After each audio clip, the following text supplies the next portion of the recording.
I still remember the time where companies were actually pretty protective in terms of the information they share on the internet or on social media.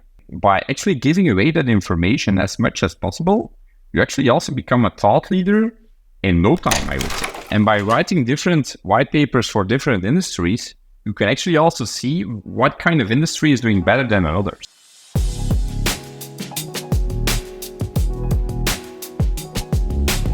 So to start off, can you give us like a quick overview of your background and what your current responsibilities are at Diabatix? Thanks, Jasper, for having me. I have quite an extensive background in sales. I have been leading teams for several years now in several different environments, but mainly in the beginning of my career in service context. But 3/4 of the last 15 years, I've been active in software sales. Started back then in pre-sales for a fintech business. Who was actually building a regulatory reporting software for banks. I actually switched to SaaS, became specialized in SaaS. And since almost 2 years now, I'm actually the CCO of Diabatix. Diabatix is an enterprise SaaS solution for thermal engineers. So very specific. It's actually a vertical niche, I would say. So we're actually helping out thermal engineers, thermal designers to optimize their designs for several cooling applications ranging from televisions to flight motors to EV motors, so in automotive, etc. So, and I'm actually leading the team there, building out the team. We're actually a fundraised business. Raised 2 million euros 2 years ago. Currently also fundraising for another 3 million. And whilst doing that, I'm actually also building out the sales and marketing team right now in Leuven. Yeah, that's already like an interesting perspective here. You're leading both the sales and the marketing team, right? Yeah, indeed. So I can imagine that must help to get both of them aligned as well, which quite often is a challenge in companies. Definitely. Yeah, I guess it's super important to have someone who is actually in sync with both domains and who is actually leading both domains. At least that's my own personal belief. Because then you can actually arrange or make sure or at least optimize the communication between sales on the one hand, marketing on the other hand. And until now, I'm actually a big believer of storytelling, content generation, like white papers, organizing webinars, etc. And what we see is that our marketing efforts, or actually, I would say, steering our sales numbers, and then the actual results that we actually deliver right now, because up to 80 to 90% of our current revenue is actually originating via inbound activities, so marketing oriented activities. Yeah, and what do you feel is the most challenging part in getting sales and marketing aligned in that sense? I guess most challenging is mainly to get marketing towards a real in-depth understanding of what the needs are from a sales perspective or a business perspective. To give you an example, in the beginning, while I actually was CCO, we were actually quite focused on organizing as much as possible, webinars as much as possible, to say. But it's much more important to think more thoroughly about the topic and what the actual needs are of the business. I guess it's not that difficult to get a real good number of participants that are actually registering for your webinar. But in the end, it's rather a challenge to have to be organizing webinars and then writing white papers on topics that make sense for the business and what clients are actually waiting for. And that's it's actually like how would I say, it makes that sales and marketing should always be communicating. There should be always like a kind of a feedback loop coming from sales, and like the feedback that they get from clients asking for specific content, specific inputs, information, documentation. And sales should actually be very explicit and sharing that information, documenting that information for marketing people. It's like one of the challenges that you see quite often. Like marketing is looking for like what content do we need to create, and on the other hand, you have like the sales team just getting all the content each day while they're like talking to customers. Yeah. So that's why I really love like your position being between marketing and sales. So you are in a position to handle that information and make sure that it gets to the right place to create the right content. Yeah. Were there like some challenges in getting that to happen in the beginning, or was that just like all smooth sailing? Well, it's not all smooth sailing, but I guess we're still in a phase. We're actually an early scale up, which means that we're actually crossing the 1 million in recurring revenue this year. We actually started off almost zero 12 months ago in recurring revenue. So we already had some quite some significant turnover, but it was originally services related, which is not the case today. So we switched from services to product. But given the fact that we're still an early scale up, like I define ourselves, it's actually, I would say, it's easier because the team is still like pretty condensed. It's not a huge team of 50 or 100 people, where it's very impersonal and very difficult to get everyone's agenda in sync. I'm actually currently guiding a team of I guess 4 or 5 people. So in the end, it's easy to get everyone around the table, and we actually started organizing very recently some kind of feedback sharing sessions and stand-up meetings to get the marketeer on board for the sales team as well, and vice versa. And like to go a little bit deeper on like the marketing side there, you already shared that you're organizing these webinars, creating white papers. Is there like a campaign or a tactic that you have tried while you were there, where you were like surprised that it worked, like one that's worked surprisingly better than you expected, let's say? Like, well, I guess we're actually quite lucky with the product that we're currently developing, because again, like I said, we're a niche player. Our solution is very much pinpointed to a certain and very clear ICP, and if you would actually map ourselves on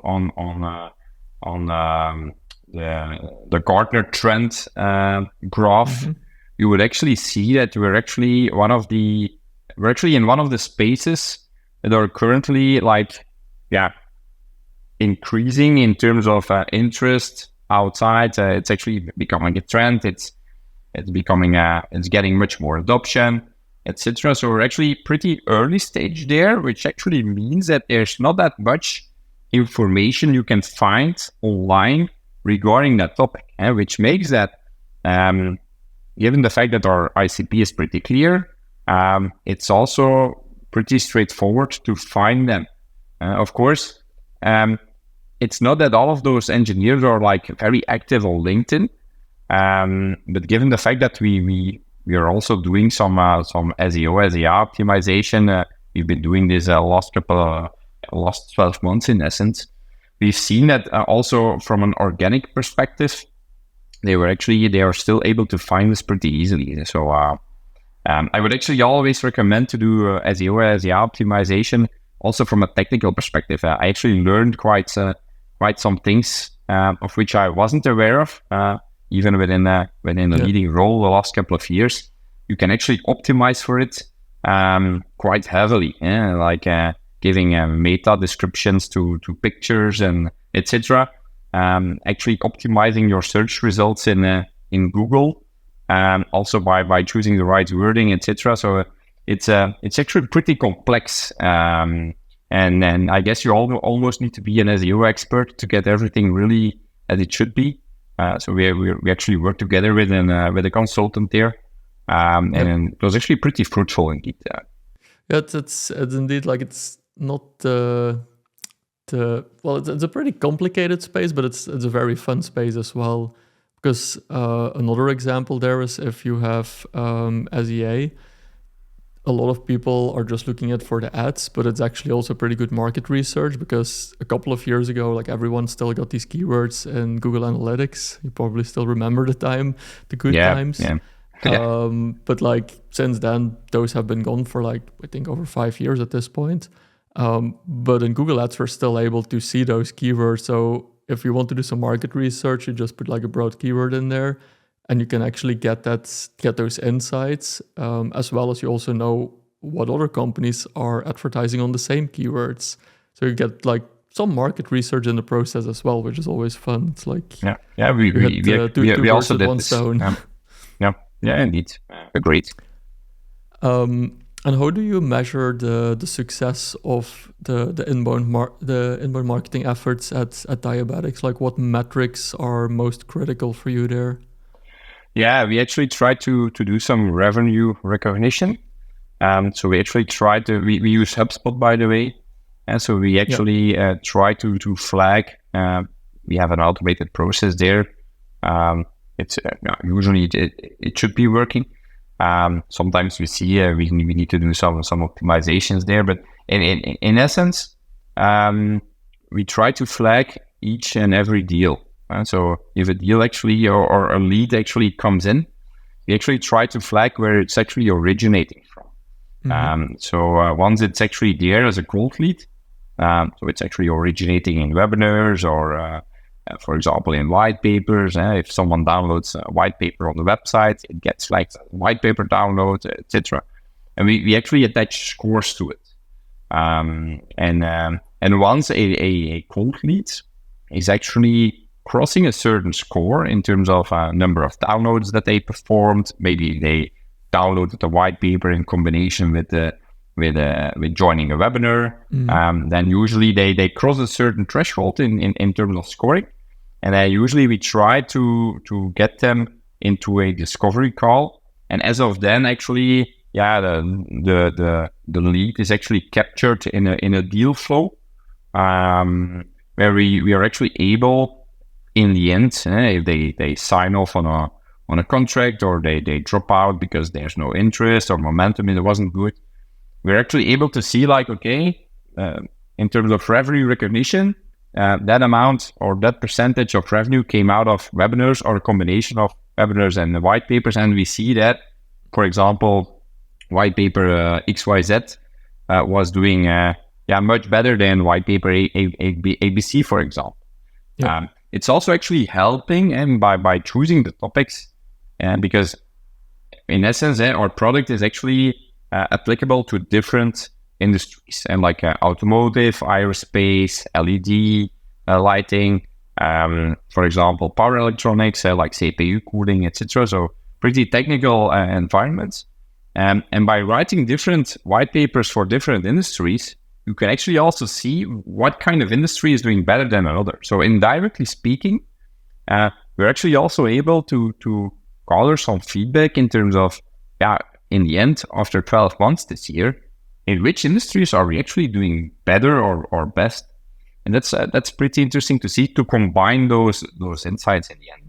But it all starts with flagging them right from the beginning as they should be. But it takes some time to get everything in place. You say like you use it as like kind of market research there as well. So as I understand it correctly, you're creating this white paper for a specific industry where Diabatix product can be used. And that's then also used as a way to see if there might be an opportunity in industries where you're not active yet, or how does that exactly work? It works both ways. It's actually an ideal way and a cost-efficient way to check in on a certain industry indeed, and then to do some maybe even some account-based marketing, because we're always targeting like a certain level of people. Usually these are like manager profiles, because they are usually in the lead in the context of our product. And so we're not going too high in the organization either, because then usually the C-levels won't be joining in the end, unless it's a small company. But I guess it's a good way to test things and to verify whether our solution would also be attractive for example, in our case, medical. We're not active in medical industries yet, but I'm quite certain that there are also some companies in the medical space that could actually benefit from our solution. And so it's actually one of the discussions and exercises we're currently doing for when preparing for next year, that it could be an option to write a white paper on a topic that is relevant for an industry we're not yet active in. Yeah. So it's one of the first easy steps to verify is there a lot of interest. Can we get some leads in easily or not? By doing this, you can actually keep your costs pretty much in control, I would say. It's almost like in SaaS they also used to use a lot of these like fake door campaigns to figure out like what product they actually needed to develop. But like here in this case, I hear like you don't even need it to figure out what product to develop. It's basically just to figure out the product is already there. It's just like, is there a fit with that specific industry? And they technically could already use it, but you just need to create the marketing materials to show them how they can actually use it. So that's a very nice position to be in, I can imagine. Yeah. But it's I think it's mainly related to the fact that our product is so, I would say, unique. We all only have a handful of competitors worldwide. That it's actually opening up doors differently, I would say, compared to spaces where there's actually lots of competition. Of course, you can ask yourselves the question, if there's not that much competition, whether it's a good or a bad thing. But right now, we don't see it as a disadvantage. No, I think it depends. I feel like that's always the right answer there. Like you definitely want like some competition because that shows that there's a market there. Yep, true. But you also don't want too much competition. So it's like finding that balance. Okay, let's switch over to the other side then, more sales related. Does the sales team also use like cold outreach, or like how does that combine in the overall strategy? I would imagine that they're like active on LinkedIn as well. Well, until now, our sales has been driven mainly by inbound. But again, I'm a big believer of the combination. So I think right now 20% is coming from outbound, with a pretty condensed team. So it's actually very efficiently, I would say, and cost efficiently. But in essence, right, like for next year, I actually have the ambition to increase the outbound, so that it actually becomes like much more in equilibrium, so that we have like 50% outbound, 50% inbound, in terms of revenue recognition in the end. But it requires a bit more of a structured approach, of course. I'm a big believer of account-based marketing, to focus on specific regions, specific type of company, specific type of profile, handle a very personalized outreach towards those people. I'm also a big believer of organizing, for example, dinners or on-site events. Like right now, when we're actually quite active in terms of hosting or joining different conferences in US and Europe. And over there, what we always try to do is to organize like a dinner event during one of those evenings, or maybe the evening before the start of the conference, to get people in which could actually be relevant for us. And then that's actually working pretty well, because it's like doing outbound in a very personalized way. It's creating some context. I would say creating a warm relationship, because you have a nice evening, you share some thoughts on the software and the industry, and in the end, they are usually referring you to the right people in operations who might benefit from the software. So according to me, outbound is super important, and we're actually doubling down on our efforts there indeed for next year. I really love the idea of doing a dinner before like an industry event, because it's something I haven't really like talked to anyone before about, but I have been thinking about the idea of like combining offline and online marketing. So what is your experience there with like doing something like that? Is it so you set a dinner and then sales like reaches out to people to say like, hey, you can like sign up for this dinner and we will like select a group of people to come? Or we actually try to create some FOMO and some fear of missing out, to put like a limit on the number of people that can be joining us.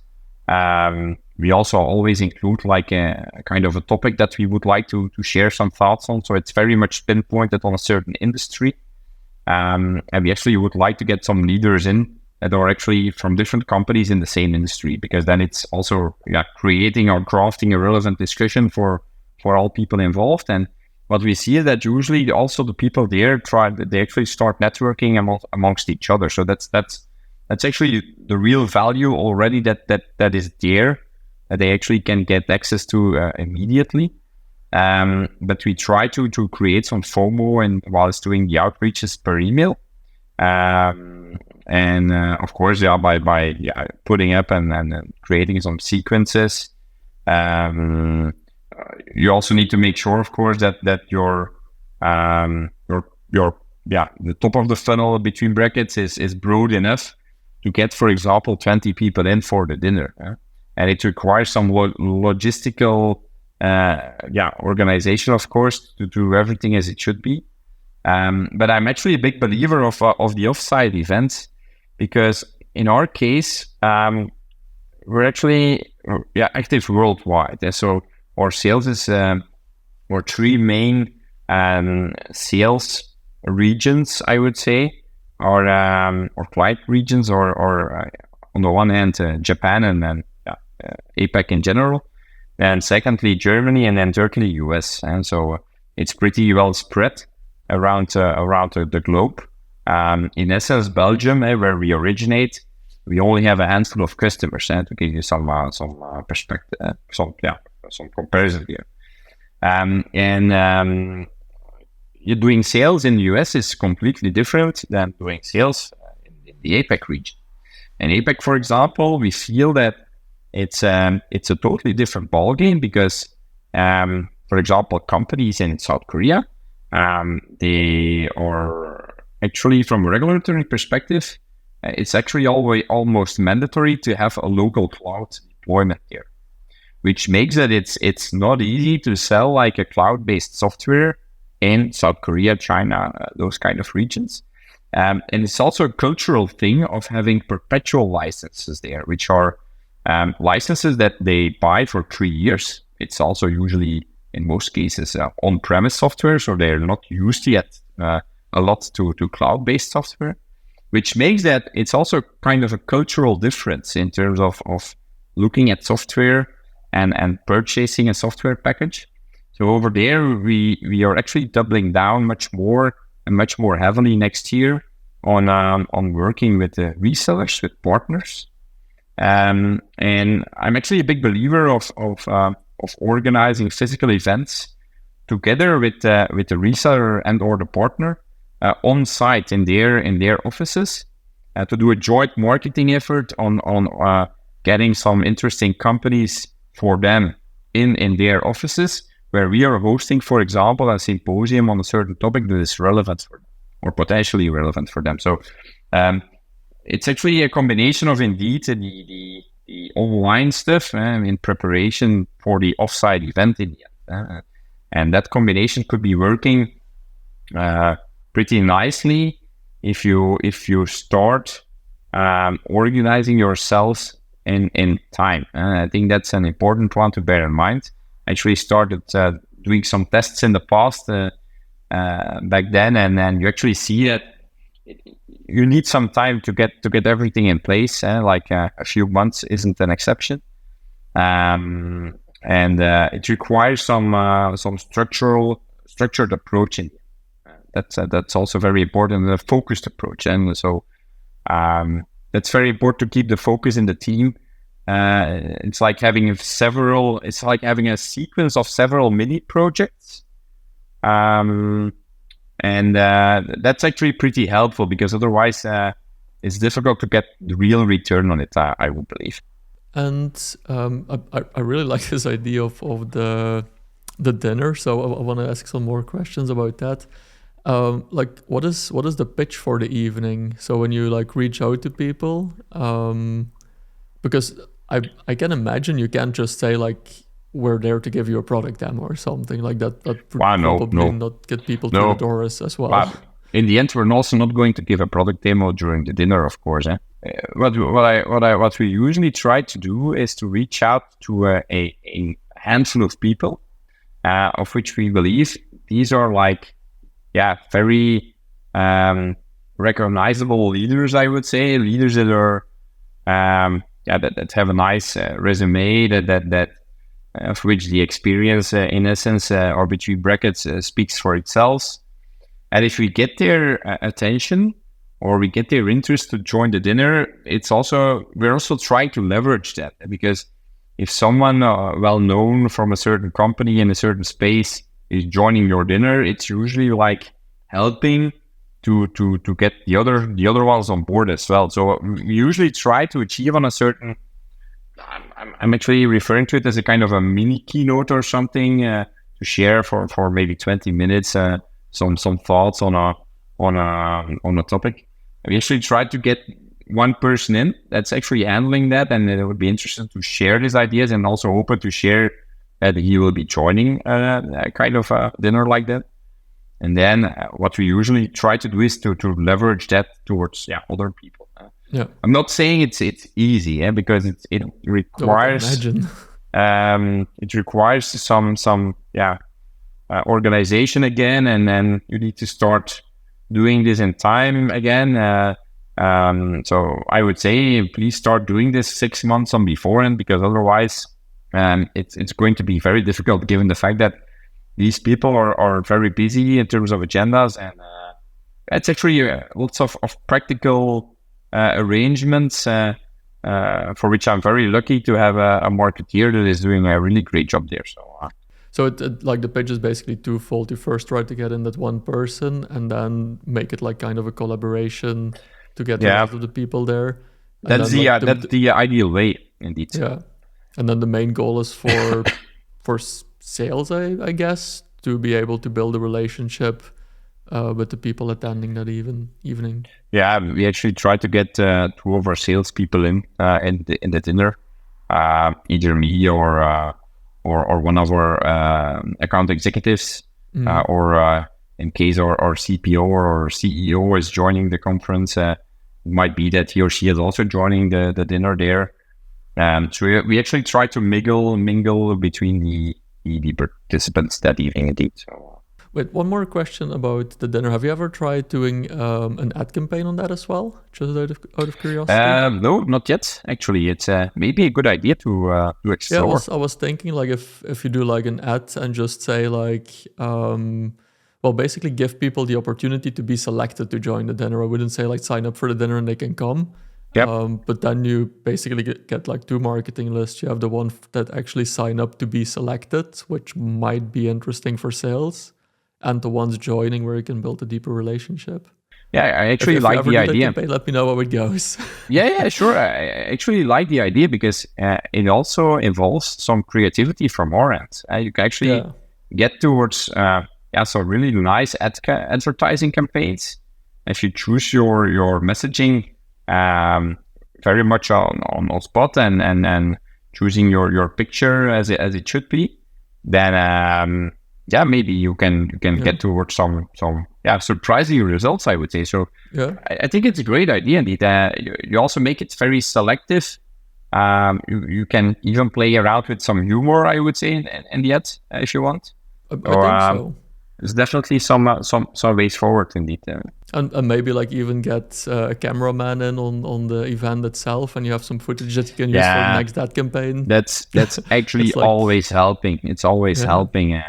And once you have like several people there, it's definitely something to think about, is to get some social proof, and you can actually reuse it for other campaigns or other activities. So yeah, I'm actually a big believer of it.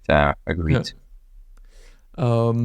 Maybe to like start wrapping it up, do you have any advice for other companies that are looking to enhance their inbound marketing, and let's say like inbound marketing and their sales alignment? Because I feel like that's still the main topic that companies are struggling with. I guess it's super important, and that's a trend I see, and then probably also other sales leaders see the last couple of years, is to share as much information as possible. I still remember the time, the 5, maybe 10 years ago, where companies were actually pretty protective in terms of the information they share on the internet or on social media. And at least it's a very good, move or change that you see there, where companies are becoming aware of the fact that it's actually not bad or not negative to share everything you have, but between brackets, in the open. Because it's a very old school reasoning that, if you're sharing things, I also had the reasoning in the past of several of my colleagues saying, we're also sharing it with our competitors. But you shouldn't be scared, to be honest, especially in software, where I actually see that, to be honest, you're not giving away the code or the algorithms. You're not giving away the technology. You're just giving away the ideas you have and how you're actually doing it. And by actually giving away that information as much as possible, you actually also become a thought leader in no time, I would say. So it's very helpful to for free to give it away, and then to position yourself as a trustworthy person, a trustworthy party,